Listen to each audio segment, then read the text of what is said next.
দেশের বহুল আলোচিত মামলা তত্ত্বাবধায়ক সরকার ব্যবস্থা বাতিল করে দেওয়া হয়েছে ত্রয়োদশ সংশোধনীর রায়ে।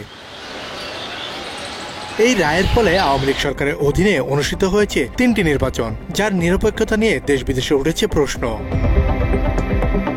তবে ৫ আগস্ট হাসিনা পালিয়ে যাওয়ার পর তত্ত্বাবধায়ক ফেরাতে রিভিউ চায় সুজন সম্পাদক বদিউল আলম মজুমদার সহ ৫ বিশিষ্ট নাগরিক। বিএনপির পক্ষে মির্জা ফখরুল ও জামায়াতের পক্ষে মিয়া গোলাম পরোয়ার। সেই তত্ত্বাবধায়ক সরকার ব্যবস্থা বাতিলের রায়ের রিভিউয়ের সিদ্ধান্ত আসে পুনরায় আপিলের শুনানি। মঙ্গলবার চতুর্থ দিনে আপিল শুনানি করেন জামায়াতের আইনজীবী শিশির মনির। তিনি বলেন, জনগণের গণতান্ত্রিক অধিকার নিশ্চিত করতে তত্ত্বাবধায়ক সরকার ফিরিয়ে আনা দরকার। যদি কোনো জাতীয়ভাবে কোনো জাতির নেতৃত্বরা খামখেয়ালি সিদ্ধান্ত নেন, তাহলে সেই দেশের মানুষের কি হয়?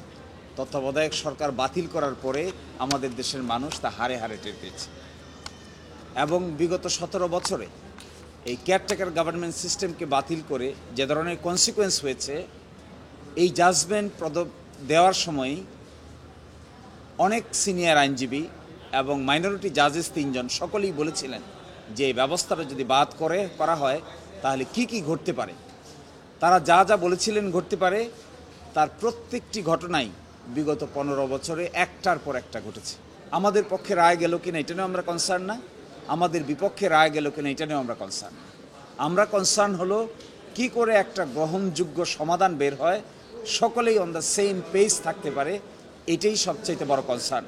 এই ক্ষেত্রে কেয়ারটেকার গভর্নমেন্ট সিস্টেম একটা অ্যাকসেপ্টেবল মেকানিজম, যেটা একটা ইউনিক এক্সাম্পল আকারে আমাদের এই দেশে বারবার প্রমাণিত হচ্ছে। সেই জন্য আমরা বলেছি এই আপিলটাকে অ্যালাউ করা উচিত, কেয়ারটেকার গভর্নমেন্টকে রেস্টোর করা উচিত।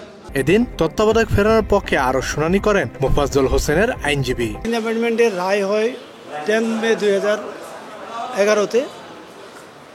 আর শর্ট অর্ডারে যদিও বলা ছিল যে পরবর্তী 11 and 12 পার্লামেন্ট ইলেকশন হবে কেয়ারটেকার গভর্নমেন্টের অধীনে, কিন্তু পরে যখন 16 মাস পরে যখন রায় বের হয় তখন দেখা গেল যে এই শর্ট অর্ডারটা নাই। এবং যেহেতু 30শে জুন অলরেডি পার্লামেন্ট 13 অ্যামেন্ডমেন্ট পাশ করেছে, সেই জন্য আমরা বলেছি যে এই আপিল এই রায়ের আর কার্যকারিতা নাই। এই রায়টা এই রায়টা বাতিল হয়ে যাবে, কারণ এই রায়ের আর কার্যকারিতা নাই। এটা ছিল একটা জিনিস। আর আরেকটা পার্ট হলো যে যেহেতু ইতিমধ্যে 13 অ্যামেন্ডমেন্টের বিষয়ে হাইকোর্ট থেকে একটা রায় হয়ে গেছে 17ই ডিসেম্বর, আপনারা জানেন, সেই রায়েও কেয়ারটেকার গভর্নমেন্টকে রেস্টোর করেছে। 15 অ্যামেন্ডমেন্টে বাতিল করে 13 অ্যামেন্ডমেন্টকে রেস্টোর করেছে। সুতরাং এই প্রেক্ষাপটেও বর্তমান যে রায়টা রিভিউ চলতেছে, যে রায়ের এগেইনস্টে, সেই রায়টা বাতিল হওয়া উচিত। মাত্র 30% টাকায় জমির মালিক হয়ে নতুন বাংলাদেশের গড়ে তোলার স্বপ্ন দেখা বাংলা বসতি। তবে তত্ত্বাবধায়ক ফিরলেও 2026-এর নির্বাচন অন্তর্বর্তী সরকারের অধীনে হবে বলে যুক্তি দিয়েছে দুই পক্ষই। আজকে যে গভর্নমেন্টটা শুরু হয়েছে, কেয়ারটেকার গভর্নমেন্ট হতে গেলে একটা গভর্নমেন্ট পড়ে যাওয়ার পরে, পার্লামেন্ট ভেঙে যাওয়ার পরে 15 দিনের মধ্যে গঠন হতে হয়। এখন আর সে অবস্থা নাই। সেই কারণে এখন একটা সরকার চলতেছে। এখন যদি আবার আমরা এটাকে কেয়ারটেকারে নিয়ে যেতে চাই, তাহলে রাজনৈতিক একটা টালমাটাল অবস্থা হবে, যেটার জন্য সবাই আবার এই সুপ্রিম কোর্টকে দোষারোপ করবে। আর রাজনৈতিক ব্যাপারে সুপ্রিম কোর্টের কি করা উচিত না, অনাকাঙ্ক্ষিত হস্তক্ষেপ করা উচিত না। ইন্টারিম গভর্নমেন্ট বা অন্তর্বর্তী সরকার যেটা আছে তার অধীনেই ইলেকশনটা হবে। এবং এইটা আমরা আশা করতেছি এবং আমি প্রেয়ারও করেছি যে এটার উপরে অ্যাপিলেট ডিভিশন পূর্ণাঙ্গ রায় দিয়ে একটা বিষয়টা একদম ক্লিয়ার করবে, যেহেতু হাইকোর্টে এই বিষয়টায় অলরেডি রায় হয়ে গেছে। এই গভর্নমেন্ট ইলেকশন করবে না, করবে কে?